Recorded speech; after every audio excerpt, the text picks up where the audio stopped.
Fala pessoal, sejam todos bem-vindos a mais um episódio do Offset Podcast. Eu sou o Luca, estamos aqui com o Daniel. Salve, família. E pessoal, hoje o episódio é muito especial. Nós vamos falar de um caso que, Dani, parou o Brasil na década de 90. Sim, só falava disso naquela época. E cara, até hoje todo mundo, acho que muita gente tá em casa, não acredita, mas eu tenho certeza que o cara que tá aqui hoje vai surpreender vocês. Nós vamos falar sobre o caso de Varginha. E ele que é referência quando se fala de ufologia. Dani, vamos falar aqui, um dos maiores nomes do Brasil. Quando se Hoje fala é um dos maiores nomes sobre ufologia no Brasil. Então, se você tá sentado na sua casa aí assistindo esse episódio, levanta e bata palmas, porque recebemos aqui com muita honra Marco Aurélio Leal. Seja bem-vindo ao Offset Podcast, amigo. Olá, Luca, Daniel, boa noite. Agradeço vocês aí pela oportunidade, né? E muito obrigado pela introdução aí, foi muito gentil aí da parte de vocês, né? A gente, para quem não me conhece, né? Eu iniciei na ufologia, vamos dizer assim, na adolescência, né? Quando eu tive um avistamento de um OVNI aqui na minha cidade, eu sou da cidade de Sorocaba, interior de São Paulo, e isso me despertou uma curiosidade muito grande, né? Sobre o assunto. Na verdade, eu tinha 14 anos nessa época e um pouco antes desse avistamento, eu já era muito curioso do assunto porque tinha acontecido aquele caso do ET de Varginha, né, em 1996. Eu tinha apenas 11 anos na época e me lembro que naquela época começou a veicular nos meios de comunicação eh, muitas histórias sobre esses fatos e outros casos que aconteciam naquela década de 90, né, que era muito intenso, de reportagens, de aparições, e as reportagens eram mais sérias na época, então eu acabei de adentrando nesse mundo da ufologia, né, daí resolvi montar um grupo de pesquisa com 16 anos aqui na minha cidade de Sorocaba para averiguar os casos que aconteciam em pontos aqui, né, da nossa cidade e cidades circunvizinhas. E aí logo depois fui convidado, né, para fazer parte na época da revista UFO, e aí começou uma trajetória de investigação jornalística, né, em outros estados brasileiros, e aí culminou que um dos casos que eu sempre tive muita curiosidade de pesquisar, assim, para ver se realmente tinha acontecido, era esse caso do ET de Varginha, né, que eu tinha me fascinado ali aos 11 anos, e aí em 2004 eu tive pela primeira vez em Varginha, num evento de ufologia que houve lá, com vários ufólogos renomados, né, os principais ufólogos da época, que investigaram o caso, e outros ufólogos, né, de outras partes do Brasil, e até pessoas que vieram de fora do país para debater esse assunto. E aí foi ali onde eu tive o primeiro contato com Varginha e não parei mais de ir para lá para fazer essa investigação jornalística, né? Então foi um trabalho aí que durou hoje, vamos dizer assim, uns 20 anos aí de pesquisa, Caraca. né? E que a gente culminou aí nessa questão. Que legal, Marco, que legal. E, cara, pra nós, assim, é um assunto que eu e o Dani, a gente conversa bastante, né, Dani? Sim. Ainda mais eu sou mineiro, né? Eu fui nascido e criado em Minas, né? Então, sempre teve o assunto do ET de Varginha, só que sempre foi em tom de piada ou deboche. É Ele verdade. caía naquela conotação de chupacabra, negro d'água, ET de Varginha, o diabo na garrafa. Sempre essas lendas, eram usadas como deboche. Eu fui crescendo, eu nasci em 1995 e Varginha foi em 96. Então eu cresci com esses termos sendo piada, né? Eu via minha avó falando, dizem que caiu um ET lá em Varginha e zombavam disso, né? E não tinha internet, aí depois que eu fui crescendo um pouco mais, tive acesso à internet, fui pesquisando esses mitos, até como trabalho de escola, e sempre acaba caindo em ET de Varginha ali em Minas Gerais. Aí eu comecei a estudar um pouco mais e vi que tinha pontos ali que eram muito mais interessantes do que me contavam. Primeiro falavam que era só um ET. Aí, depois, pelo que eu fui lendo ali, não é um ET só. Segundo que eu pensava que era só umas meninas que tinham visto aquilo e deixado pra lá. E depois você vê pontos ali que não, tem órgãos do governo ali que estão envolvidos nisso. Você podia explicar pra gente quantos ETs eram? Por que eles falavam que a polícia às vezes estava envolvida, ou o bombeiro? Eu não entendi muito bem essa parte. Poderia nos explicar isso melhor? Com certeza, Daniel. Então, isso é uma leitura muito interessante que você faz, porque a maioria do povo brasileiro, eles têm mais ou menos essa lembrança mesmo do caso Varginha, né? Do avistamento ali das três meninas. E aí, logo depois, assim, no geral, fora da bolha da ufologia, né? Esse caso foi meio que ridicularizado por alguns meios de alguns programas de comédia na época, inclusive o Cacete Planeta, que se tinha na época. Logo que depois que veio as veiculações dessas primeiras reportagens sobre o avistamento das meninas, infelizmente a maioria das pessoas começaram a zombar um pouco desse caso, né? Mas ele é um caso muito robusto e ele é um caso muito interessante e conhecido devido ao número de informações que foram levantadas na época, né, pelos Olha. ufólogos. Na época tinha o principal pesquisador do caso que descobriu o caso, que é o Birajara Rodrigues, né, um advogado, uma pessoa muito inteligente, né, um professor universitário na época, e começou a investigar esse caso, e ali ele descobriu, junto com outros ufólogos, é, vamos dizer assim, que a história era muito maior do que somente o avistamento dessas três meninas, né? E elas foram, assim, vamos dizer assim, as principais testemunhas inicialmente desse fato, porque elas realmente observaram esse ser que apareceu lá no bairro Jardim Andere no dia 20 de janeiro de 96, né? Elas estavam retornando de um trabalho por volta das 15h30, elas foram cortar caminho por um terreno baldio, e nesse momento a Liliane, né, que estava um pouquinho mais à frente, ela viu essa criatura encostada no muro, né, que era um muro de uma oficina mecânica, de uma funilaria, e aí nesse momento esse ser estava agachado olhando para, né, com o rosto virado para o muro, e quando ela percebeu, ela falou: "Gente, olha ali", né, que ela falou para a irmã, que era a Valquíria, na época que tinha somente 14 anos, e a Kátia, que era a mais velha, né, que na época tinha 21 anos, e a Liliane tinha 16. E ela fala: "Gente, olha ali", nesse momento esse ser olha, ele vira o rosto, e elas puderam ter esse avistamento logo de frente, né, ali vendo que esse ser tinha os olhos vermelhos esbugalhados, com três protuberâncias na face, tinha 1,60 m mais ou menos, uma pele oleosa, né, que saltava veias, né, uma pele mais amarronzada e que parecia que tinha passado um óleo, né. E aí, a partir deste avistamento, se teve uma pesquisa muito intensa, e aí foi montada uma cronologia do caso Varginha, né, onde demonstra aí que outras pessoas também testemunharam coisas estranhas, né, e aí a gente, né, teve aí depoimentos de militares depois que colaboraram com essas investigações, depondo, né, que realmente houve uma operação de captura desses seres ali em Varginha, né, nesse bairro ali, que é o bairro Jardim Andere, entre o bairro Santana, e ali foi levantadas essas informações, né? E se vocês quiserem, eu conto rapidamente a cronologia básica dos fatos, né? Que depois se montou através do avistamento das meninas.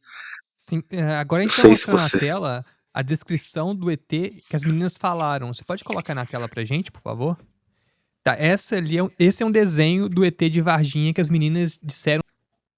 Isso, exatamente. Meu Essa é Deus. o retrato falado, né, que foi feito pelas meninas na época, e teve outras pessoas também que chegaram a avistar esse ser, não foram somente as meninas, né, aí ao decorrer das investigações durante muitos anos, né. Então, o que que teria acontecido ali em Varginha, né, desses fenômenos que estavam ocorrendo estranhamente aí no sul de Minas, né, naquela época, que foi o seguinte, né, ali entre o dia 13 de janeiro até o dia 20 de janeiro, o nosso espaço aéreo brasileiro, principalmente ali no sul de Minas, estava tendo uma manifestação de avistamento de OVNIs, inclusive teria sido reportado na época para o nosso, na parte governamental, né, da parte da defesa aérea, que naquela época não existia ainda nessa parte de defesa aérea, mas era o órgão responsável na época por essa questão de segurança.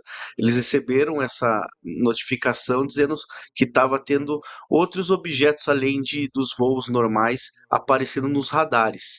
E foram informados, né, através do grupo, né, chamado NORAD, que é um sistema que mapeia, de certa forma, o globo terrestre inteiro, né, através de satélites. E aí, pela cronologia dos fatos, foram aparecendo essas testemunhas, né, onde houve ali no dia 13 de maio, teve um piloto de ultraleve, né, um morador de São Paulo, que ele estava indo para um encontro de ultraleves em Minas Gerais, e ele relata que era dia 13 de janeiro de 96, ele estava passando na rodovia Fernão Dias, ali próximo ao quilômetro do Rei da Traíra, e aí eles viram, né, ele viu um objeto em formato de um, de um submarino, né, de um ônibus, ele fala que soltava uma fumaça, e aí ele achou que se tratava de uma aeronave convencional, achou que estava em queda, falou: Meu Deus, eu preciso ir ajudar porque está caindo. Daí ele relata que ele deu a volta com o seu carro. No momento que ele entra, né, numa estradinha de chão, uma estradinha de terra, ele vai um pouco mais à frente e logo ele já vê ali que esse objeto teria se acidentado ali, já teria batido no solo. Essa localidade se chama Fazenda Maioline, e ali no momento vários destroços ficaram, segundo ele, espalhados pelo solo, e uma parte maior desse objeto, que ele achou que era uma aeronave convencional, um avião de pequeno porte, estava mais, né, a fuselagem maior estava um pouco mais à frente. Nisso ele desce do carro, no momento que ele chega ali no pasto, ele fala que ele já sentiu um cheiro muito forte de amoníaco, onde queimou os olhos dele, e logo em seguida ele fala que no sentido contrário dessa estrada de chão, que era outra parte dessa estrada, já vinham alguns caminhões do exército, que era da Escola de Sargento das Armas ali, né? Era uma localidade muito próxima ali a Três Corações, ah, que tem a Escola de Sargento das Armas. E nisso ele fala que ele viu vários militares pulando no pasto, recolhendo esse material, esses fragmentos, e ele fala até que ele pega uma parte desse fragmento na mão, enquanto nisso chega um soldado e ameaça ele, tira aquilo da mão dele, falando para ele, né, sair dali, que aquilo é para ele ir embora, porque aquilo se tratava de segurança nacional, que ele não poderia estar ali. E aí, com muito custo, ele sai de lá, né, muito nervoso. Ele fala que ele para para ir tomar um café ou para ir no banheiro, porque ele estava muito assustado. E aí ele fala que logo em seguida, depois, chega dois homens, né, que tá de ternos pretos, e tinha um Opala, que ele falou que era um Opala escuro, que estacionou no mesmo posto de gasolina, e aí veio até ele e já disse para ele: olha, o senhor é o senhor Carlos de Souza, o senhor mora na rua tal, em São Paulo, o senhor acabou de ter né, uma experiência aí, que o senhor viu algo que não era para o senhor ver e tal. E aí meio que eh, falaram para ele ficar quieto sobre o que ele havia visto, né? E o seu Carlos, ele disse que ele ficou muito amedrontado, né? E ele retornou, inclusive, ele estava indo para o seu destino, né? E ele resolveu retornar para São Paulo. Chegou em casa, contou para a esposa. A esposa falou: "Ó, melhor você ficar quieto, não sabe do que se trata isso, né?" Até então, Uhum. tudo bem. E aí isso morreu, esse assunto. E aí, quando foi. Isso teria sido no dia 13 de janeiro de 96. Naquela semana, teve um outro casal de caseiros chamado seu Eurico e Oralina, que eles estavam na fazenda do Castilho, que é uma fazenda que fica a 10 quilômetros ali da entrada da cidade de Varginha. E eles observaram também por volta da 1h30 da manhã um objeto, né, em formato de um submarino ou de um charuto, né, do qual foi descrito pelo casal, soltando uma fumaça também, e diz que estava muito lento e estava caindo. Nisso, ela disse que o que chamou a atenção, como eles moravam nessa fazenda, foi o barulho que os gados em torno começaram a fazer, ficarem agitados. Dona Auralina resolveu abrir a janela, então ela pôde observar esse objeto, chamou seu marido Eurico, né? O problema é que eles não se recordam a data exata de quando foi esse avistamento noturno, que eles tiveram ali de madrugada, né? E que eles acharam muito estranho. E aí, logo nos dias posteriores, eles ficaram sabendo através já das notícias, né, da mídia, que três garotas tinham visto o ser lá em Varginha, né? E aí eles fizeram conexão, talvez, com aquilo que eles haviam visto, né? Que era uma coisa muito estranha, né? Então, o que aconteceu? Daí isso já teria acontecido ali entre o dia 13 de janeiro até o dia 19 de janeiro. No dia 20 de janeiro, nesse próprio bairro, Jardim Andere, né, onde as meninas tiveram esse avistamento às 15h30, na manhã, né, desse dia, um pouco mais ali abaixo da onde elas tiveram esse avistamento, existe uma mata chamada Pasto do Vovozinho, né? Uma mata bem assim volumosa, né? De árvores, de eucaliptos e de mata mesmo. E ali foi reportado por alguns moradores que moram em torno que tinha um animal estranho ali percorrendo aquela localidade. E aí, nesse momento, algumas crianças, inclusive, pegaram pedras e chegaram a tentar atacar para espantar esse bicho que estava até longe, né, do, do- da vista dos moradores, mas que perceberam que era um animal muito estranho. E nisso acionaram, ligaram para a polícia militar entrou em contato com o bombeiro, e por coincidência, naqueles dias, o corpo de bombeiro já estava na localidade ali, que é esse bairro Jardim Andere, cortando árvores, os galhos das árvores, porque eram épocas de chuvas, então estava caindo muitas árvores, né? Então eles Sim. já estavam ali, eles receberam essa informação do Copom e eles foram para lá. E nisso eles encontram esse ser abobado, que é a mesma característica física descrita pelas meninas, né? Eles tiveram esse avistamento desse ser e nisso eles capturaram, eles estavam com aquelas é, redes que se Captura captura, né, animal mesmo, bichos né? peçonhentos. Isso. E aí eles estiveram lá e resgataram aquilo, colocaram numa caixa de compensado. Segundo o depoimento do bombeiro que gravou esse depoimento no dia 16 de fevereiro, né, em off, com o ufólogo Vittorio Pacatini, para o ufólogo, né, na época, ele descreve que ele não chegou a ver a criatura, porque ele teria chegado momentos depois que seus colegas teriam já colocado essa criatura dentro de uma caixa de madeira compensado. O que ele relata no seu depoimento é que da caixa vinha um barulho como se fosse de um zumbido que essa criatura emitia, né? Pelas cordas vocais ali, ele achava que era um barulho de enxame de abelha, como se fosse, né, fazendo aquele barulho de enxame de abelhas. E aí nisso já encosta um caminhão do exército, que já tinha sido visto alguns caminhões naquele bairro, né, rondando aquela região, e aí colocaram, eles passaram essa caixa de madeira compensado para o pessoal do Exército, e o pessoal do Exército, por volta de 10h30 da manhã do dia 20 de janeiro, retornou para a Escola Sargento das Armas com essa caixa, que é nessa unidade do Exército, lá em Três Corações.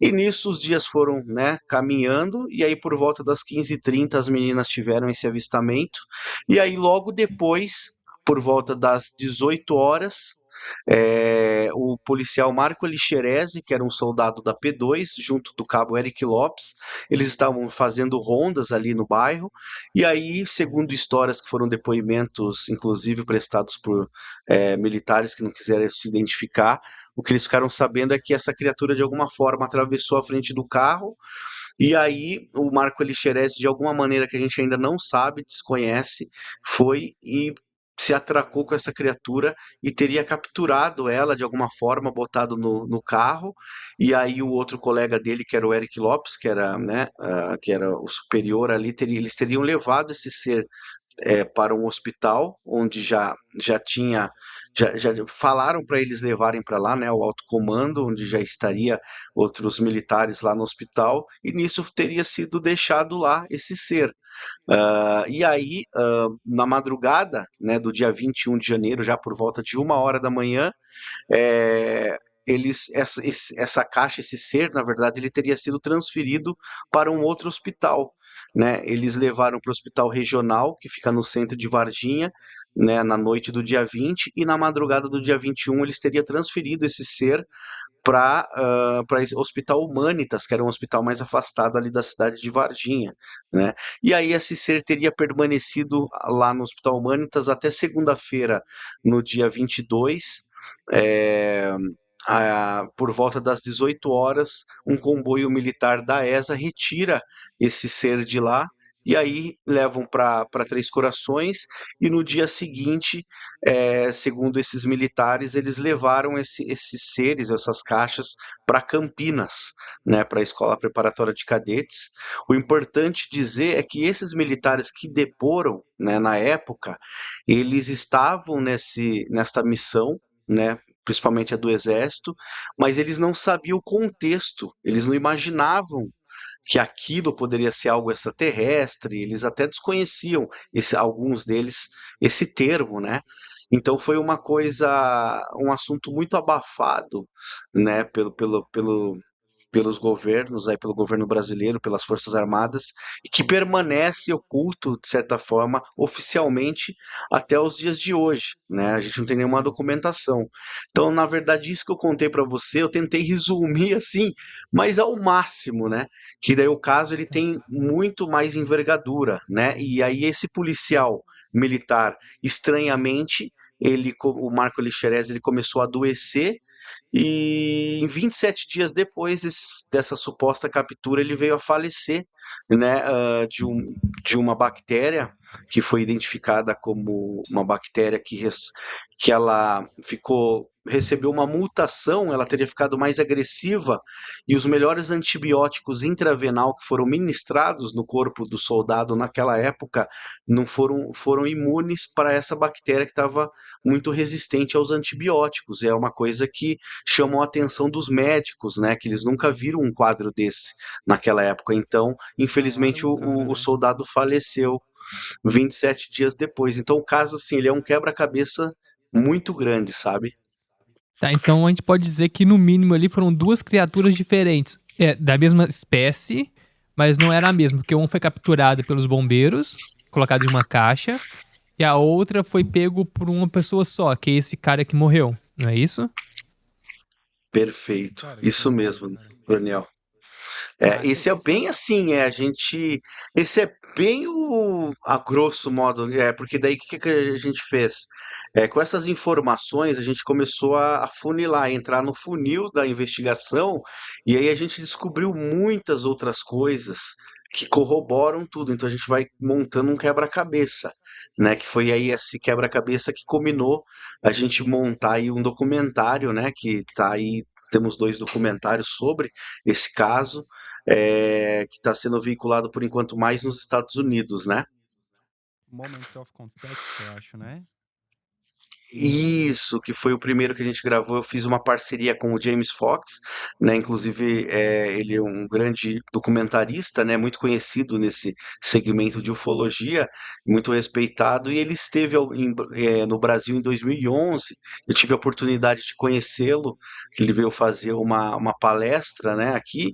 E aí ele não acreditava nesse caso do ET de Varginha. Ele veio perguntar para os ufólogos da época, para os pesquisadores, e eu acabei tendo a oportunidade de ficar uma semana a mais com ele aqui no Brasil a convite dele.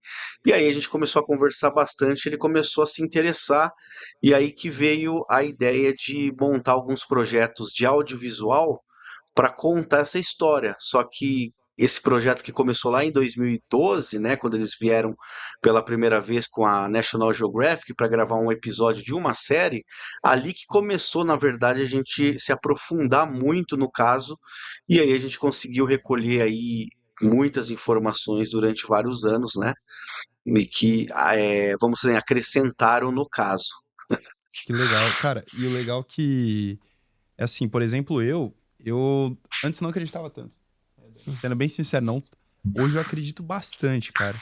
Mas assim, com toda a experiência que você contou pra gente assim, parece que realmente os dados eles se cruzam e as coisas fazem sentido. Mas assim, quem for lá assistir o Moment of Contact vai conseguir ver diversas coisas, né? Com mais detalhes. O que a gente tá Mais passando detalhes. aqui, como ele falou, é o resumo, né? Mas assim, eu É, acho é um que vale a pena a gente resuminho perguntar bem. pro Marco, né? Porque assim, se quer ver os detalhes a mais, pode assistir lá, mas aqui a gente quer saber a mais, Marco. Assim, o que mais te impactou, assim? Porque, claro, imagino que você já tá acostumado, né?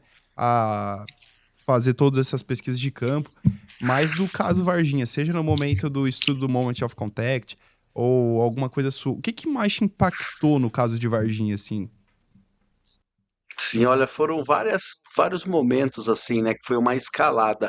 Inicialmente, a minha dificuldade era tentar confirmar essa história mesmo, por isso que a gente foi pessoalmente para verificar, porque eu era igual meio que você, Luca, assim, eu acreditava, porque, né, eu achava que realmente tinha acontecido algo, mas que tinha essa história estava mal contada, né? E realmente tem momentos ali que você encontra na investigação que teve muitas coisas que aumentaram ao longo dos anos. As pessoas inventam também, isso Sim. acontece com casos de grande repercussão. Mas o que me chamou assim inicialmente a atenção foi confirmar o depoimento desses militares, né? Então a gente começou a procurar todos esses militares que teriam participado dos fatos na época. É óbvio que a maioria deles que foram mencionados na época, eles negam esse caso, né? Muitos já estão na reserva, já aposentaram, mas alguns ainda colaboraram com a gente, né? Eu digo que assim, um dos que mais me impactou na época nessa empreitada ali, acho que foi 2018, foi a gente conseguir localizar a testemunha militar que teria feito o transporte desse ser, e que ele foi a pessoa que retirou esse ser do Hospital Humanitas, e ele sem querer chegou a ver parte desse ser. E ele relata, assim, o relato dele, ele relatou isso na época, no dia 4 de maio de 96. Ele gravou um vídeo desse depoimento que estava muito fresco na cabeça dele, com os ufólogos na época.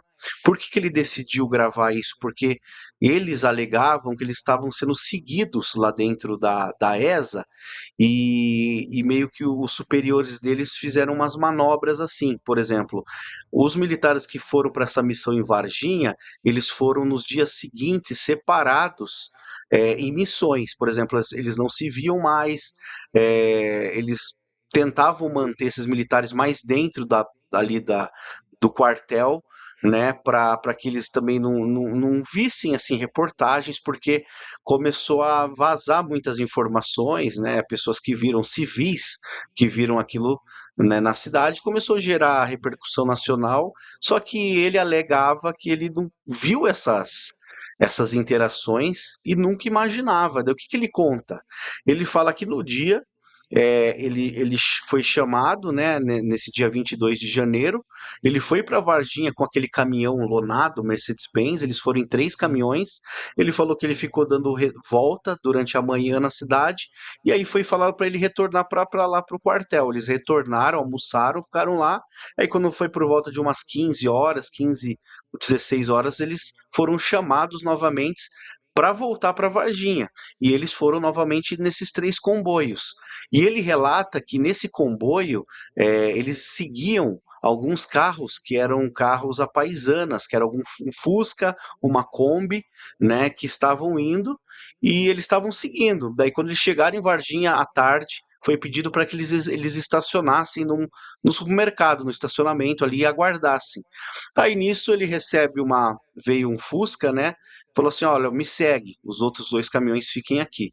Ele fala que ele seguiu o caminho, não sabia o que que ele ia fazer. Ele seguiu esse Fusca, que dentro desse Fusca tinha um outro comandante, né? Que era um S2, que é conhecido no Exército como Serviço de Inteligência, né? Que eles trabalham a paisana. E ele foi seguindo. Ele falou que na hora que ele parou atrás do Hospital Humanitas, abriu um portão.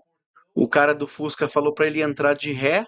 Ele falou que ele estacionou o caminhão de ré e nisso foi fechado o portão. Ele percebeu que estava já no estacionamento de trás do Hospital Humanitas. E nisso, quando ele desce do caminhão, ele falou que tinha várias viaturas, tanto do Corpo de Bombeiros e da Polícia Militar aí do sul de Minas, ali de Minas Gerais.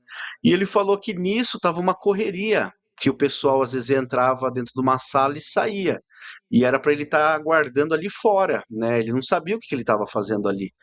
E aí ele falou que o que chamou a atenção dele foi quando um militar do bombeiro, o capitão, saiu com a mão na boca, meio desnorteado dentro dessa sala, e como ele estava fardado, ele resolveu dar uma espiada, ele entrou. E na hora que ele entrou, ele falou que ele viu dentro da sala vários médicos com pranchetas na mão, com máscaras, né? Eles estavam utilizando. E aí, de repente, estava o comandante dele, que era o capitão Ramírez, que ele, inclusive, na época, ele delatou os nomes. Por isso que o caso também ele é muito intenso, vamos dizer assim, Sim. que foi o caso do capitão Ramírez, o tenente Tibério, que era um tenente da inteligência, que se ele falou que esse tenente estava com uma câmera, aquelas JVCs da época, só Sim. que não estava filmando, estava aqui pendurado, né, no ombro, e disse que o outro também era o Olímpio Vanderlei, que era o tenente-coronel que comandava tudo. Eles estavam todos olhando dentro de uma caixa, junto e os médicos fazendo as anotações. Quando ele olha para a caixa, ele falou que estava um pouquinho distante assim, não tão distante, ele pôde ver algo que estava coberto por um lençol e que ia o lençol até o joelho. E ele conseguiu observar do joelho até o pé. E ele fala que ele falou assim, nossa, ele pensou na hora, isso é um homem queimado ou um bicho queimado, né, na cabeça dele, que é isso? E Sim. ele fala que o pé era bifurcado, e também fala que o óleo, assim, a perna tinha as veias saltadas e tinha um óleo como se tivesse passado uma vaselina, né? E aí nisso o capitão Ramírez olha para ele e fala: Fulano, o que que você está fazendo aqui? É para você esperar lá fora. Aí ele, desculpa, capitão. Aí ele vai lá para fora e espera um tempo. Aí nisso ele acha que lá dentro eles embrulharam essa caixa, né, nos papéis lá tudo.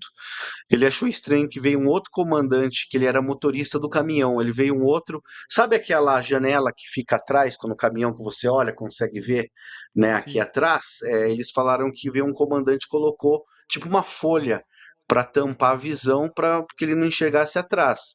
E aí eles tiraram essa caixa, colocaram no caminhão dele. E aí o S2, que era do Fusca, estava esperando, falou: agora você me segue, não para ninguém, vamos embora. E aí ele falou que na hora que ele tá chegando ali no trevo da Fernão Dias, da Coca-Cola, os dois caminhões que foram com ele já estavam lá esperando. E aí eles embicaram atrás e foram até a ESA. Falou que foi muito estranho, porque ele falou que todo o procedimento da ESA, quando eles chegam de uma missão, eles param na guarita e eles têm que passar a informação do odômetro, de quanto que gastou de quilometragem.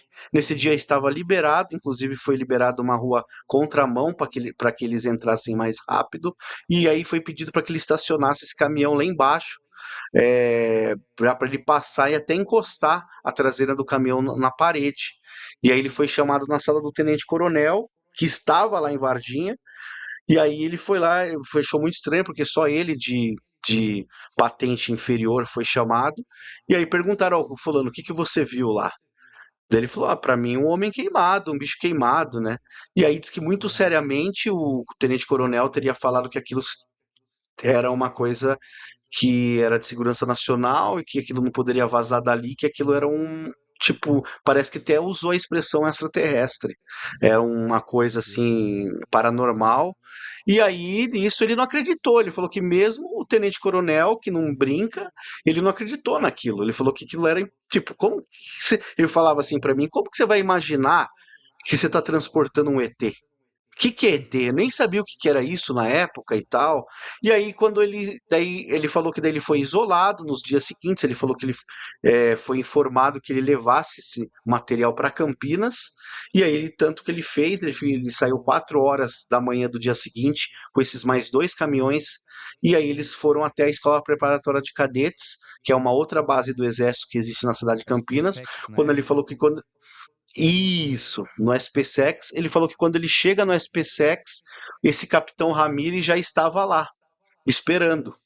Ele achou estranho aquilo, aí o capitão falou, ele falou, e agora, capitão? Ele falou, agora vocês chegaram aqui, podem entrar no quartel, vão descansar, vão jogar bola, faz o que vocês quiserem. Aí ele falou, mas e os caminhões? Ele falou, não se preocupa não.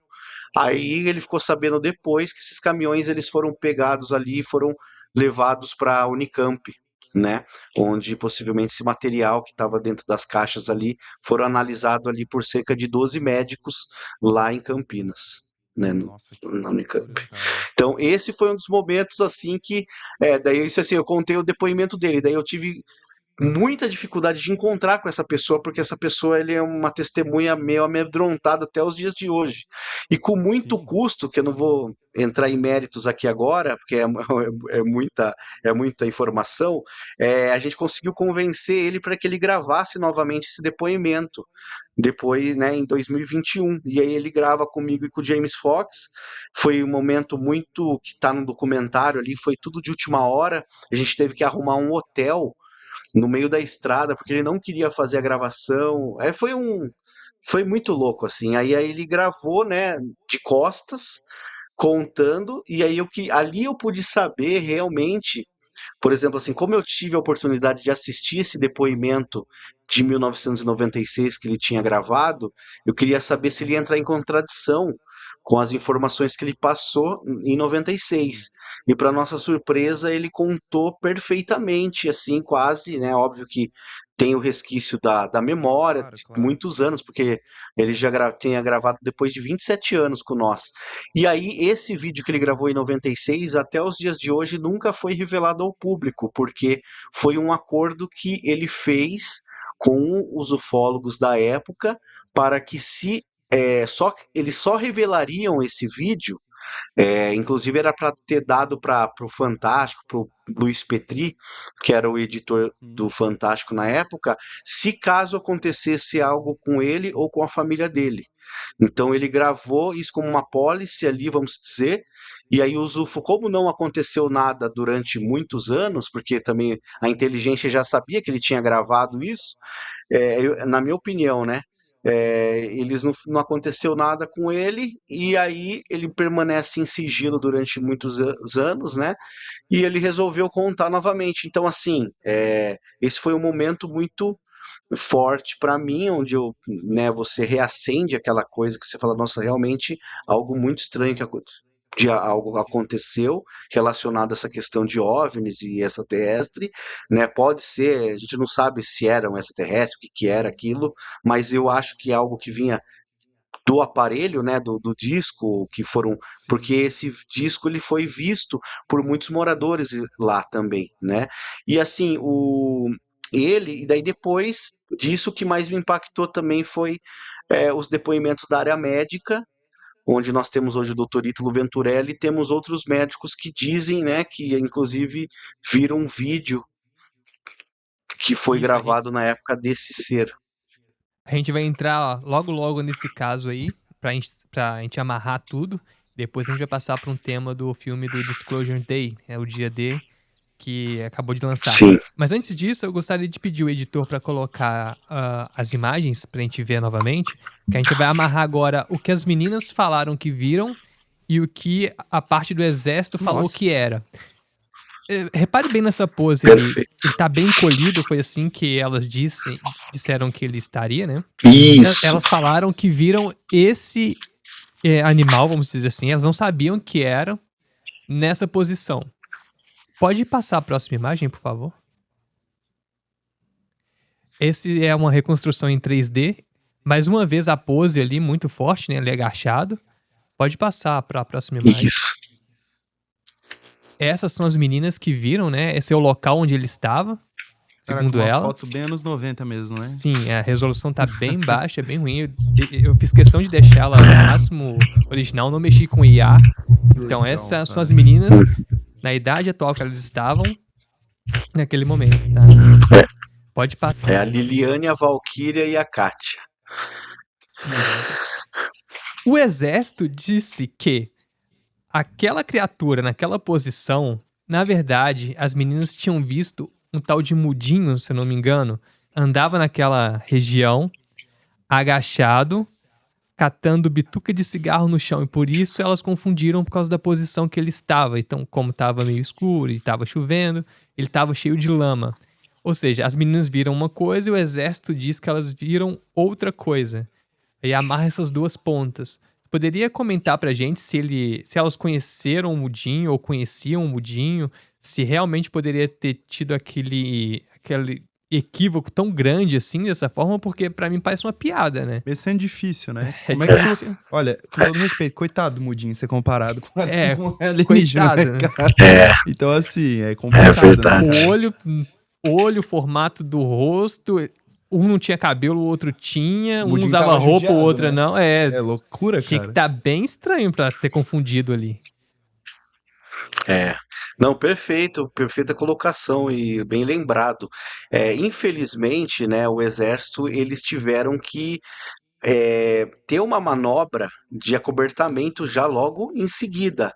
Então, o que que aconteceu, né, nisso? Eles perceberam ali nas investigações que tinham realmente esse morador, que era o Luiz, que ele tem uma deficiência mental e ele fica agachado, geralmente pegando bituca de cigarro, ele fuma, e ele mora ali, né? Tem o irmão dele. E as meninas já conheciam ele, porque ele é uma figura muito conhecida há muitos anos. Inclusive a Kátia, que é aquela, né, uma das meninas mais velhas, ela disse que já, inclusive, já chegou a dar bala, assim, para ele, né, pro Mudinho. Então todos eram uma figura muito conhecida ali do bairro, né?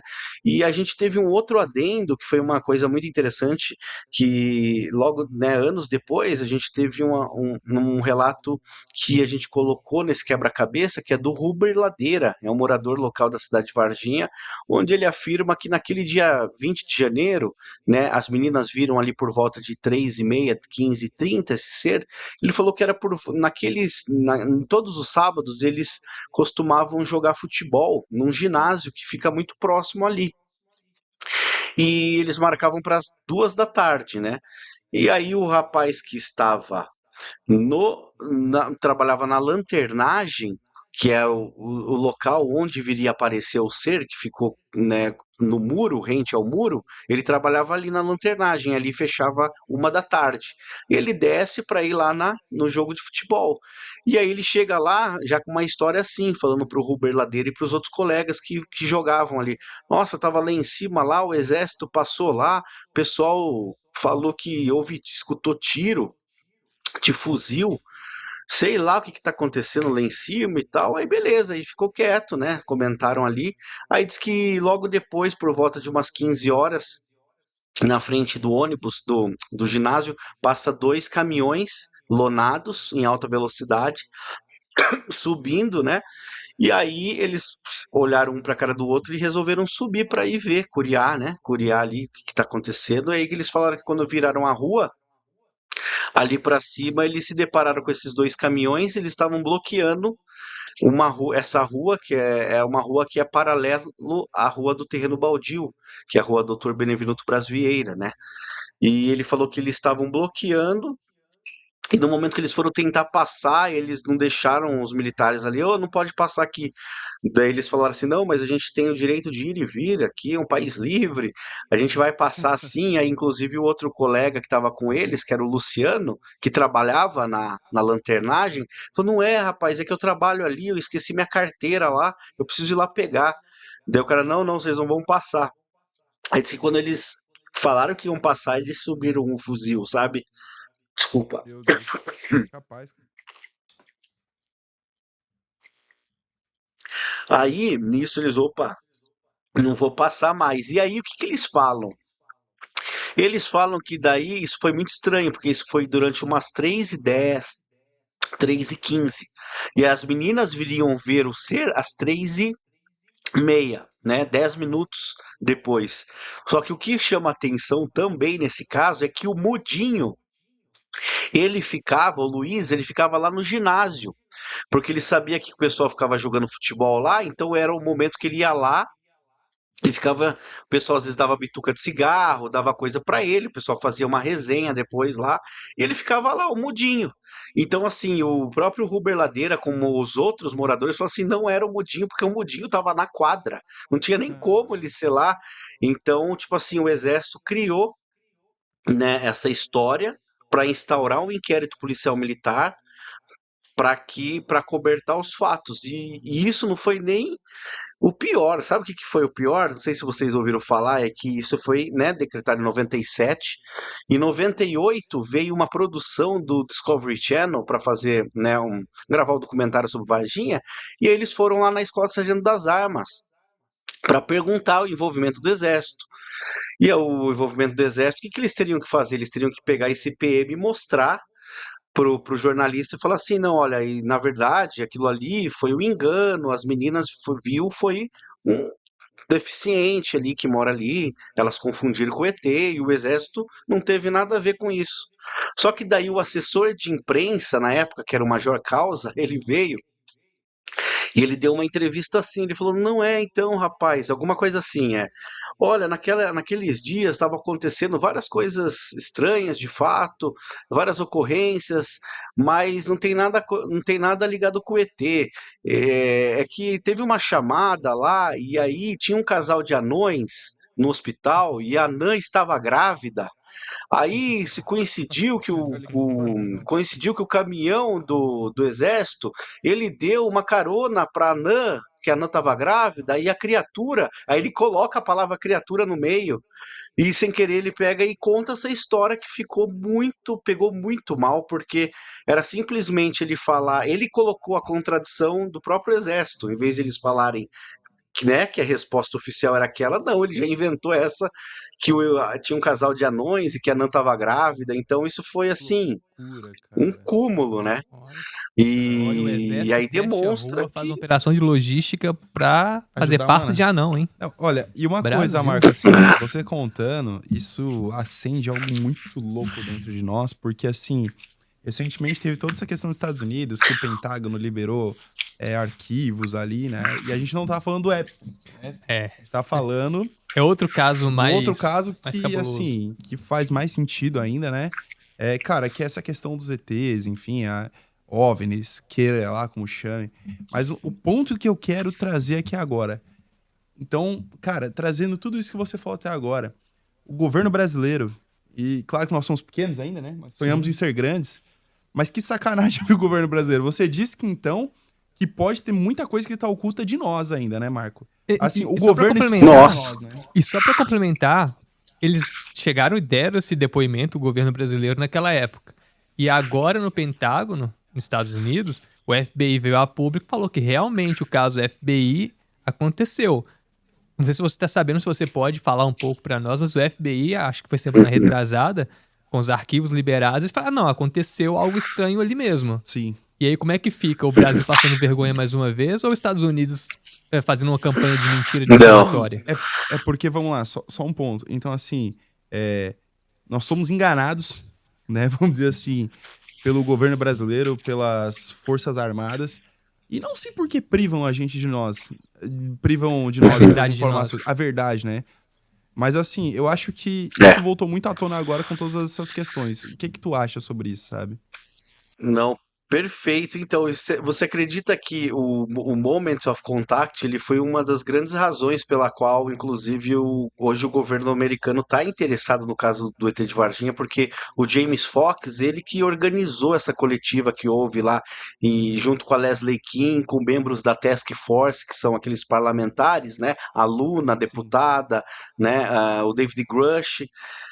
Enfim, eles fizeram isso justamente para buscar uma transparência, né, governamental da parte dos Estados Unidos e colocaram Varginha por quê? Porque os Estados Unidos meio que, vamos dizer assim, comandou as coisas aqui.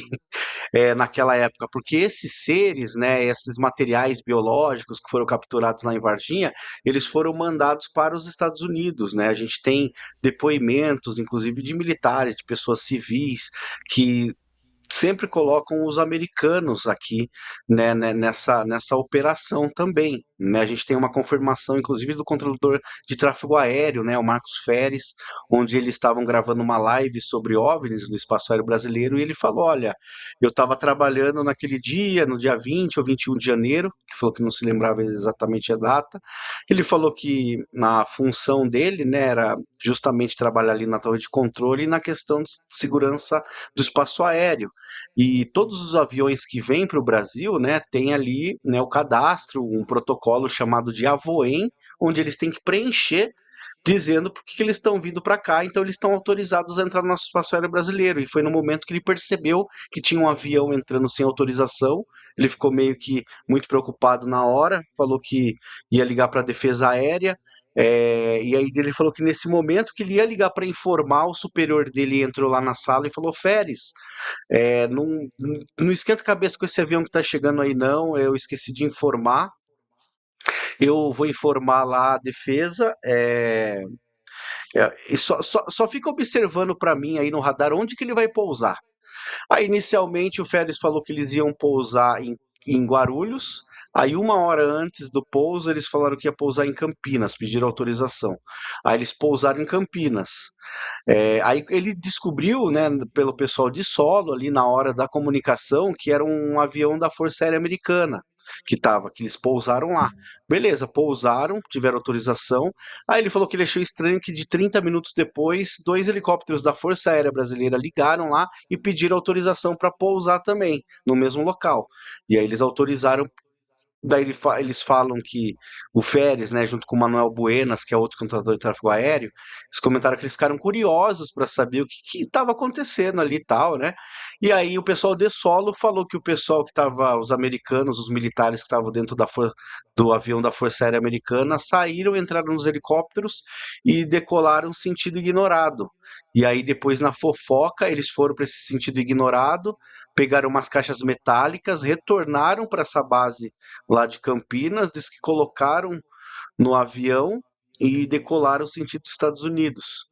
E aí eles ficaram sabendo por fofocas de lá que tinham essas caixas que foram colocadas no avião, né? Eles não saberiam dizer para onde que teria ido esses helicópteros, mas depois o boato foi que tinha ido para Varginha. Então, assim, são muitas pessoas que vivenciaram isso. Então, colocou mais uma vez ali os americanos nessa história. Então, o que acontece? Aí o James Fox, né, que ele é um grande, vamos dizer assim, é um grande divulgador do fenômeno, né, tem brigado e trabalhado pela transparência do fenômeno WAP, né, que ele hoje é objetos anômalos não identificados, ele é hoje já reconhecido pela Marinha, né, americana, pelo governo americano, né, a gente teve essa enxurrada aí para as pessoas que acompanharam de liberação de documentação, de vídeos, né, coisas assim bem ruins do que eles têm lá. Então, aí chegou no caso Varginha, onde eles tiveram a oportunidade de falar ali e onde eles encontraram esse documento do FBI, justamente dizendo sobre essa investigação que está ali, né? Eles estão tentando obter ali pela FOIA, que é uma lei de acesso à informação, que é a mesma que nós temos aqui no Brasil chamado de LAI, né? Lei de acesso à informação. Então, foi ali, conseguiram essa liberação por parte do FBI, e os parlamentares querem saber realmente sobre essa questão, né? E agora nós estamos sendo muitos encorajados pelo ex-ministro, né, de defesa do nosso país, que é o senhor Aldo Rebelo. Eu não sei se vocês chegaram a ver alguma coisa sobre, mas ele tem trabalhado conosco nesses últimos tempos, né? Ele foi ministro da Defesa em 2015, 2016, e ele senta lá, ele sabe de todos os segredos, né, do Sim. Brasil, vamos dizer assim, inclusive de ultra secreto. E ele disse que o caso Varginha realmente aconteceu e que se o Trump revelasse lá, ele poderia mexer, tentar ver para que o Brasil revelasse também. Ou seja, Nossa. ele está dizendo que o caso realmente ocorreu porque ele viu lá. E ele, inclusive, foi naquele, acho que, Redcast, ele comentou que ele, por exemplo, assim, tem coisas que ele não pode falar sobre, porque não se tornaram públicas ainda, então ele não pode falar porque isso se trata, né, de questão aí Segredo de Estado, de né? assuntos reservados, isso, e que isso implica, inclusive, na questão da soberania e de segurança nacional. Então é uma coisa muito complexa, muito complicada, e nós estamos trabalhando com o Aldo. Ele me mandou um vídeo, inclusive amanhã eu vou postar no Instagram, um vídeo de 1 minuto e meio, ele falando sobre essa questão do caso Varginha, né? E essa, essa entrevista, eu acredito que já veiculou lá nos Estados Unidos, vai começar a veicular, e ele vai participar, acredito eu, que de uma coletiva de imprensa junto, inclusive, a membros do Congresso americano, esses parlamentares que estão buscando essa transparência maior lá dos Estados Unidos. E a gente acredita que com eles abrindo lá, a gente tem grandes chances para que o nosso governo aqui sigam a mesma, né, motivação e abram aí para que a gente fique sabendo, né, o que realmente houve, né? Porque obviamente esse caso foi acobertado. Às vezes a gente não pode também reclamar tanto, porque às vezes a gente não sabe que tipo vamos dizer assim, de preocupação ou de risco que essa questão poderia causar na nossa sociedade. Então, ali eles mantêm esses segredos, não somente de ufologia, mas outros segredos governamentais ali, né, que existem, isso o próprio Aldo Rebelo disse, mas a gente gostaria muito mais da transparência para que eles afirmassem que realmente esses fenômenos existem e ocorreram, né? Nosso país já teve uma liberação aí de mais de 11 mil documentos. Hoje, qualquer brasileiro que entrar aí for lá na Biblioteca Nacional em Brasília e forem lá e pedir os arquivos de OVNIs do país, eles vão lá e vão mostrar para a pessoa o tanto desses documentos que tem deflagrado, né, depoimentos de pilotos, de pessoas que se envolveram, né, em voos, e outros casos referentes a esses fenômenos ufológicos, né? Que loucura. Então, assim, pra você que tá assistindo agora, saiba que seres extraterrestres, vamos chamar, né? Eles existem e que o governo brasileiro tá escondendo de você a verdade. A censura não tá acontecendo agora, ó. Coisa antiga. Mas o que o Marco falou faz sentido. Pode ser que isso causaria um terror nacional, né? Porque nós não sabemos, né, Marco? Assim, acho que é algo que eu que tô aqui, o Daniel, quem tá em casa, não consegue imaginar.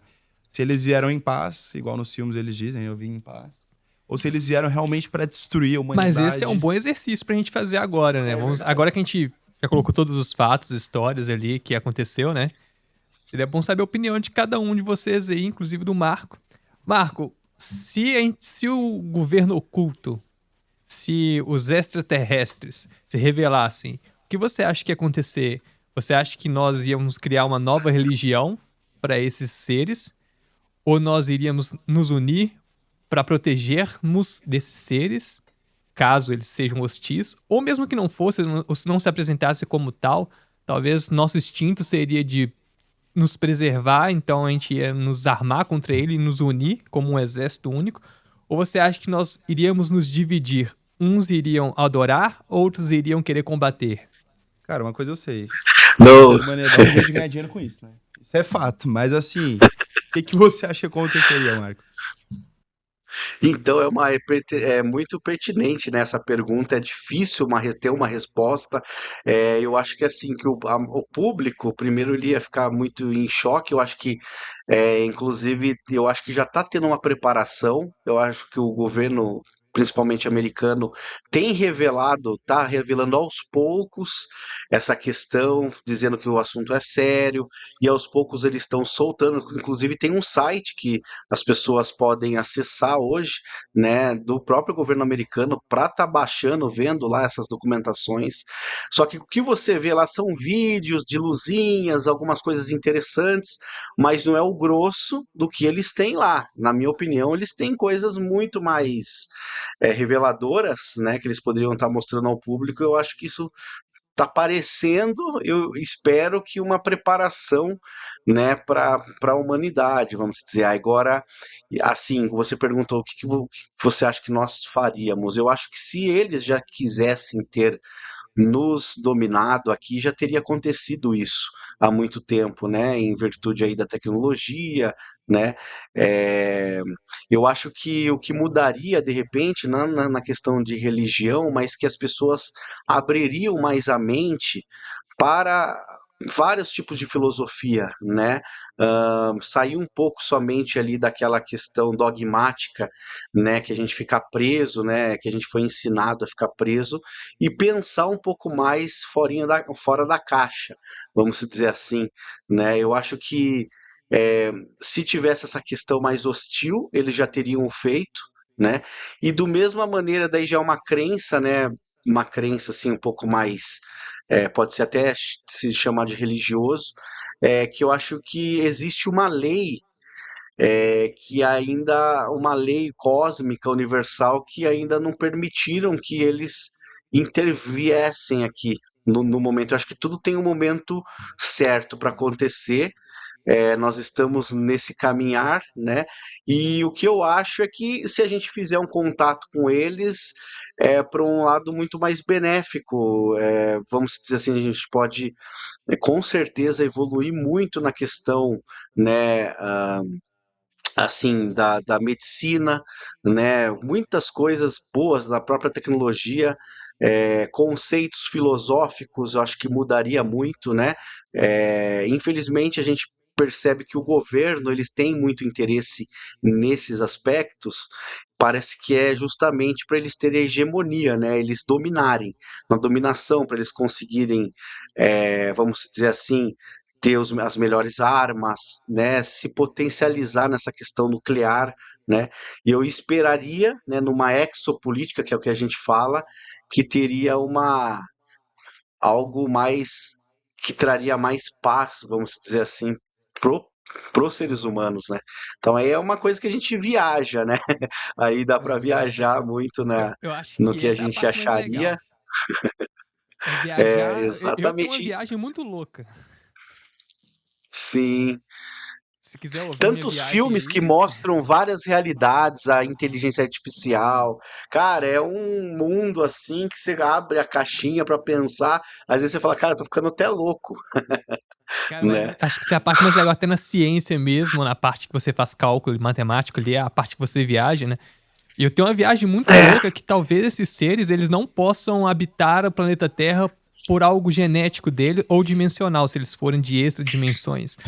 Como você falou ali do ET de Varginha, eles pareciam ser muito frágeis, né? Eles têm a perna fina, eles têm uma pele muito fina, às vezes saltando, são magros, são frágeis. Para nossa dimensão, eles parecem que o corpo deles não foram feitos para combater ou fugir.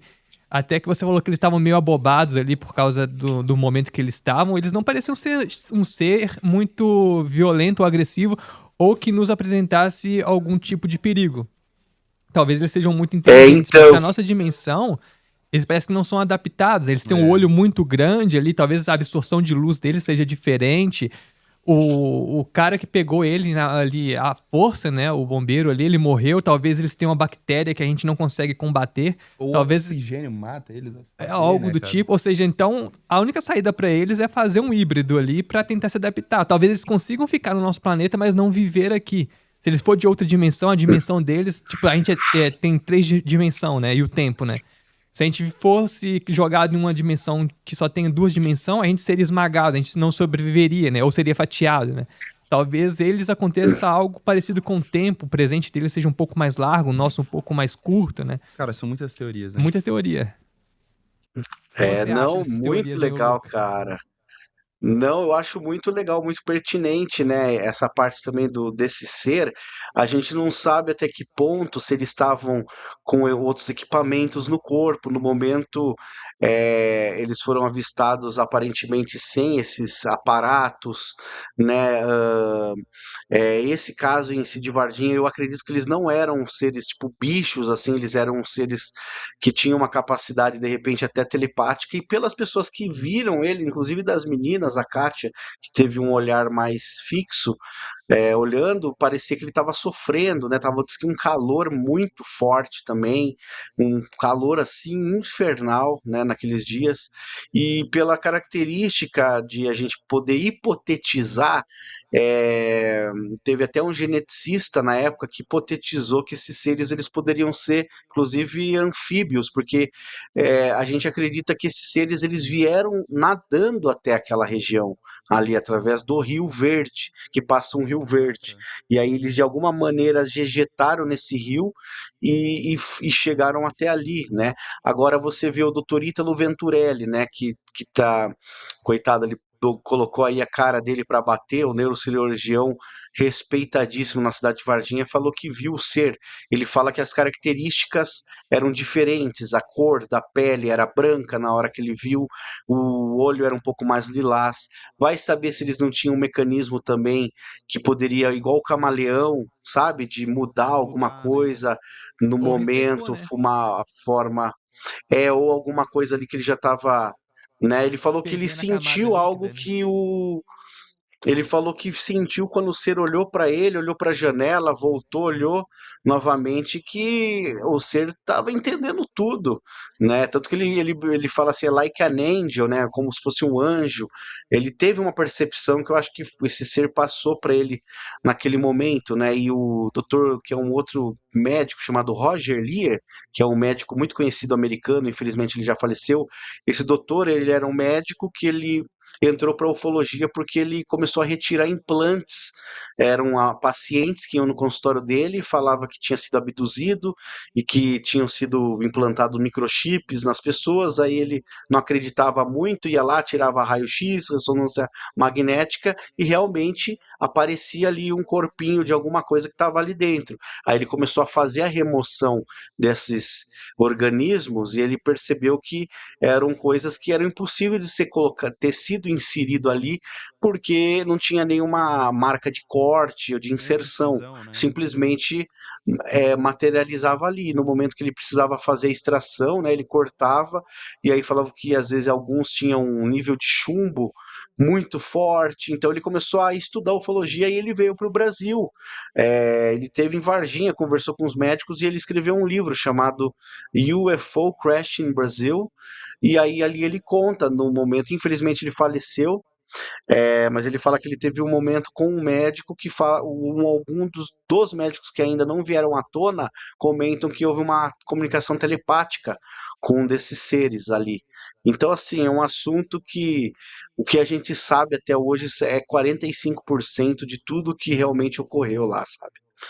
Que loucura, cara, que loucura. É assim, um assunto muito legal, porque gera curiosidade, isso é um fato, e, cara, igual assim, são coisas que nós ficamos sabendo aqui hoje que a gente não faz ideia, né? Sim, Por não. exemplo, esse caso aí do policial que você contou, cara, muito obrigado. Sim. Assim, para nós tá sendo uma honra ter você aqui, e assim, quem tá acompanhando até aqui agora já conseguiu perceber que aqui a gente não entregou ouro, né? A gente entregou o diamante Sim. através dele. E a gente vai dar nosso veredito ainda, se a gente acredita ou não, né, Luca? Pois é, olha, cara, eu vou falar pra você, depois de tantas evidências, que eu sou da área da tecnologia, né? Eu gosto de trabalhar com dados, com fatos. E assim, eu percebi que todos os dados que você trouxe, eles não se conflitam, no caso assim. São coisas que se complementam, principalmente com essa, vamos dizer assim, essa timeline, né? Que você trouxe aí do caso de Varginha. Cara, eu não tenho como sair hoje desse podcast incrédulo da existência de seres extraterrestres, se a gente puder chamar assim, né? Cara, pra mim tudo faz muito sentido. E assim, qualquer pessoa que me perguntar agora, eu vou bater o pé e falar, cara, que você nunca ouviu falar sobre o caso de Varginha. Que pra mim, até um tempo atrás, era praticamente um busca e conhecimento, né? Era praticamente o ET Bilu, né? o ET Bilu da vida. Mas, cara, sensacional. Tudo se liga muito, né, Dani? Sim, eu já falo meu veredito ali há muito tempo, né? Eu acredito que a Bíblia, a história também, dos antigos falavam que era deuses e talvez anjos e demônios. Pode ser muito bem essa espécie. Antigamente acreditava que tudo era magia, porque era o que tinha a tecnologia mais avançada, era magia. O que eles acreditavam era magia. Agora a gente já deixou isso para trás e já veio a ciência. Eles começaram a se apresentar de uma forma mais tecnológica. Mas pontos que me deixam mais intrigados é que muita relação entre a magia e os ETs se cruzam. Por exemplo, implantes. Se você for pesquisar magia, alta magia, bruxaria, satanismo, eles têm uma técnica de colocar agulhas no corpo ou algum metal no corpo ali para fazer os rituais dele em pessoas, crianças e tal. E os ETs também fazem essa mesma prática, né, de colocar implantes no corpo ali, que são materiais pesados ali, são metais pesados, né? Outro assunto também é a própria aparência deles, né? O que se relata antigamente que eram demônios parece muito, né, com esses seres ali também. A tecnologia, você falou que vem em orbes de luz também, né? Talvez a forma que eles se apresentaram também, para alguns no passado, seja diferente que apresenta talvez um orbe de luz também, algo do tipo. Coisas que se relacionam muito, assim, se cruzam, né? Se você fosse fazer um serviço de inteligência, como as pessoas fazem, pessoas que não se conhecem dão o mesmo testemunho, né? Que são parecidos. E também em Varginha, como os bombeiros pegaram falando que eram animais, Por que não mostra esse animal que ele pegou? Então, se era um cara. animal, era fácil. Pra desmentir, tá aqui o animal ó, que vocês viram Sim. lá. Mas nem isso se deram trabalho. Então, Sim. uma história muito mal contada ali, né? Isso é muito legal. E é muito louco que isso só prova pra nós que a gente não sabe nada do que realmente acontece das coisas, né, E cara? pode ser em Assim, outra dimensão também. Pode nem ser sair desse planeta e chegar no outro, mas sair dessa dimensão e desdobrar pra outra, né? Que a física já mostrou que é muito perfeito ter 11 dimensões por cálculos. É. Eu acredito também que eles vieram dimensional, assim, um fenômeno dimensional que vem aqui, eles dominam essa tecnologia. Eu acho que essa questão também de materialização e tal a gente chama de espiritual, a gente chama às vezes, né, de mágica. Eu acho que é uma tecnologia que a gente desconhece ainda. Eles obtêm alguma propriedade de tecnologia que consegue fazer né, esse manuseamento e tal, inclusive hipnose, porque a maioria das pessoas que, no caso de abduções, né, abduções reais que já foram pesquisadas, né, eles têm uma maneira de hipnose que é muito intensa. A pessoa não lembra, só lembra o que elas querem, né? Mas eu acho muito pertinente essa questão também. O que me chama muita atenção do caso do ET de Varginha são o número de pessoas também que viram a nave. Eles falam a nave mesmo, discoidal, tipo disco voador, são pessoas. Tem até uns depoimentos que eu vou soltar agora, mais pra frente. Eu tô para ir lá para gravar um depoimento de uma família inteira que viu isso e que foi na época proibida de falar. Hoje eles cresceram, né? As meninas, são duas irmãs, os pais estão vivos ainda e elas tiveram assim um avistamento muito nítido de frente. Ela falou que ela achava até que estava com problema. Na época, uma tinha 9 anos, a outra tinha 13, se eu não me engano. E os pais estão vivos ainda. E elas moravam numa chácara, num sítio, muito próximo de onde aquele casal de caseiros viram também o negócio caindo. E ela relata que assim eram muitas cores, era tipo um disco mesmo, tinha uma fumaça, algo que estava em torno dela e ela achava que estava até com problema, porque ela falou que parece que fazia igual um elevador, né? Então, assim, o caso Varginha ele é muito complexo, porque assim, teve outros avistamentos de outras naves, não foram uma nave só.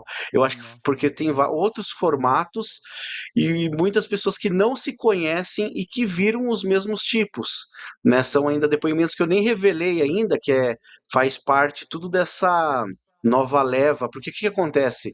A partir do momento que a gente lançou o documentário 1, e aí, as pessoas que se envolveram mesmo com os fatos, elas procuraram saber, assistir o documentário, perceberam que na mídia já estavam começando a falar um pouco mais sério. Aí parece que encorajou essas pessoas a virem falar: olha, eu também vi, ó, agora eu perdi o medo, vou gravar, ó, agora eu aceito, né? Então, eu gravei com a Thaís, que é uma moça que muito religiosa, ela viu com a família inteira dela.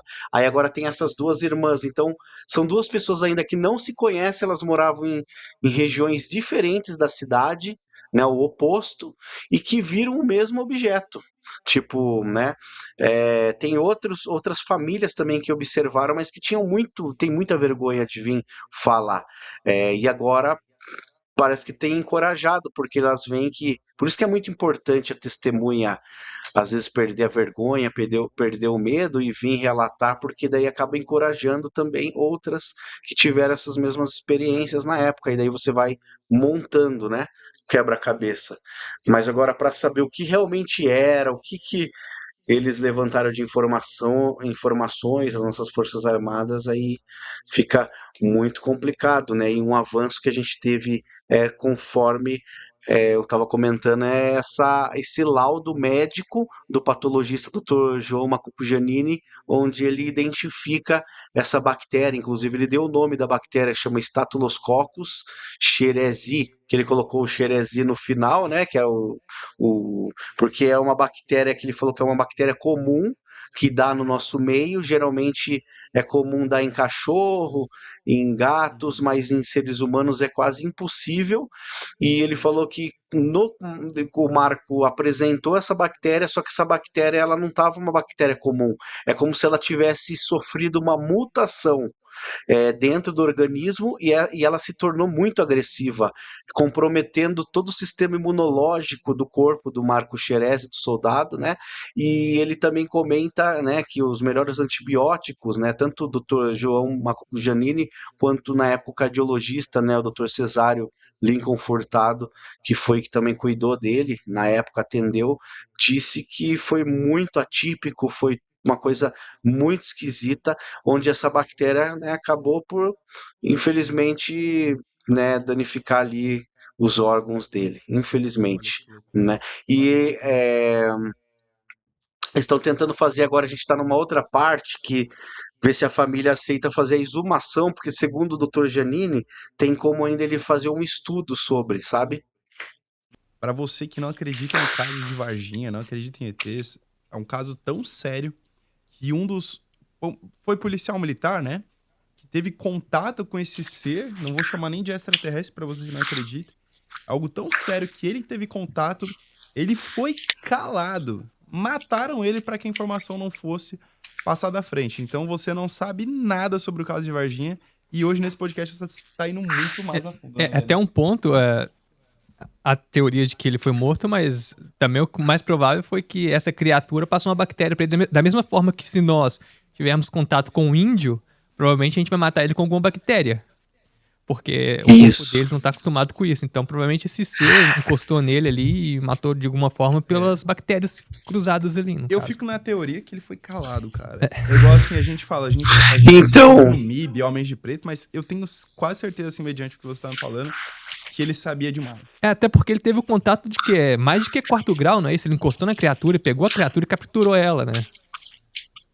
exatamente, ele teria pegado ela e de alguma maneira a gente não sabe como ele teria se atracado, não sei se ela também disse que estava meio abobada, acabou que não queria muito ser capturada, mas disse que ele capturou, aí não sei se foi nesse processo. O doutor João Janine, ele fala que a bactéria veio na unha do ET, que ele acredita num arranhão. Mas eu não sei bem se foi um arranhão, a gente não sabe. Só que ao mesmo tempo, essa coisa que o Luca falou é uma coisa muito interessante, porque eu conversei com um policial militar de Minas esses dias, ele me veio com essa hipótese. Falou assim: eu não acredito em bactéria nenhuma, os médicos podem estar falando agora. Você, eu sou lá de dentro, tipo assim, eu trabalho na Polícia Militar e eu acho que calaram ele. Eu acho que, na verdade, né, calaram com ele, tipo assim, mas então tem essas duas versões, tem algumas pessoas que acreditam que ele foi realmente igual o Luca, silenciado, e outras pessoas que realmente foi a bactéria, como foi o laudo médico científico que ele soltou sobre essa bactéria, onde ele acha que essa bactéria veio na unha do ser, né? Que Então, a legal, gente cara. nunca Eu tenho uma tinha última antes um pergunta. médico falando sobre isso. Aham. Sim? Eu tenho uma última pergunta que essa aí agora é mais atual. É do Mike Leão, que apareceu nas redes sociais falando que viu um disco voador. Depois parece que ele se equivocou bastante, né? Pra não entrar em É. termos mais polêmicos. Mas uma coisa que fica pra ufologia é agora que esse tema tá em alta, obviamente vai ter pessoas tentando descredibilizar vocês ou tentando surfar no hype e fazendo a mesma coisa que é descredibilizar vocês, o movimento ufológico. Como você vê esse momento que ao mesmo tempo que vocês vão crescer bastante com esse tema, você vai ter pessoas e até talvez a inteligência de alguns países tentando derrubar esse tema, fazendo vocês passarem vergonha com um tema parecido com o Mike Leão. Como você vê Sim. essa situação atualmente? É muito bem lotado. Infelizmente essa questão, né? Não somente dele, teve também a moça que falou que disse que sonhou que o Neymar agora ia ser abduzido. Então isso infelizmente traz banaliza, né, a nossa pesquisa séria. A gente percebe que é um assunto que é muito polêmico, chama muita atenção, muita curiosidade. Eu estou na ufologia tem mais de 20 anos, eu percebi o quanto cresceu, né, nesses anos o interesse pelo assunto, e já desde que eu entrei para a ufologia, como eu estou dentro dessa bolha, vocês não imaginam tantos de pessoas que vão nos eventos de ufologia, todo tipo de pessoa, juiz, é, ex-dependentes químicos, tudo que você possa imaginar que já tiveram experiências com fenômenos, né? E que acreditam porque vivenciaram coisas muito próximas ali. E esse assunto ele vem crescendo, infelizmente. é, Tem muita banalização, as pessoas aproveitam hoje o hype da internet para falar, elas acham que elas vão conseguir enganar, mas o pouco, né, das pessoas da ufologia, tem muita gente experiente, né, é meio complicado hoje, tanto que eu digo que a gente que vai pesquisar, a gente fala que a parte verídica sobre os casos de ufologia, eu coloco ali menos de 10% de tudo, 5, 8% vai, de tudo que se falam que acontece por aí. Então, infelizmente, é uma coisa que é, denigre a nossa, né, o nosso time, vamos dizer assim, a nosso pessoal, só que ao mesmo tempo, quando as pessoas vão buscar esse assunto, elas percebem que tem, né, os sérios das pessoas que querem só ganhar views e tal. E, infelizmente, é os que mais que viralizam, é os que estão fazendo esses tipos de banalizações. É isso mesmo, cara. Poxa, olha, falar pra você que um episódio contigo é pouco, né, Daniel? Tem que voltar mais vezes, Tem que talvez voltar. acompanhado com seus amigos aí ufológicos pra gente fazer um Cara, bar ufológico. Inclusive, a gente tem uma dinâmica aqui que a gente sempre diz no final: se você viesse ao podcast e pudesse trazer alguém, quem seria essa pessoa que você daria a honra de estar junto de nós aqui? Nossa senhora, tem tantos amigos, tanta gente boa para falar sobre o assunto, gente, é difícil falar, hein? De repente, o próprio, quando o James vier, o James poderia estar, o Fred Mosh, que é o Olha, apresentador lá da série do De Carona com os OVNIs, do History, que é o barbudão lá que apresenta a série, também é Sim, um outro sim. grande parceiro, né? Cara, que legal. Levaria então aqui do Brasil o Fred. Poxa, Fred sensacional. Mosh. anotado.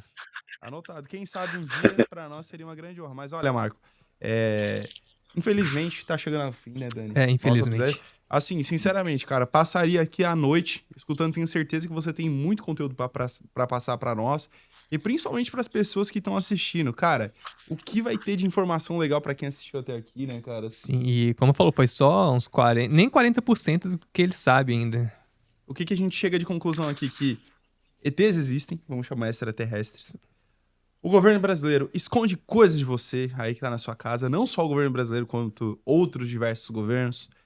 Tá provavelmente muito próxima, pode ser que a nossa geração tenha essa clareza, tenha o primeiro contato com extraterrestres, e que você que acredita, você não é louco, você é só um cara que tá embasado em fatos, não é, Daniel? É isso aí. ET de Varginha é real, só não acredita no ET Bilu, pelo amor de Deus, né? Vamos dizer isso, né, Marco? É isso aí.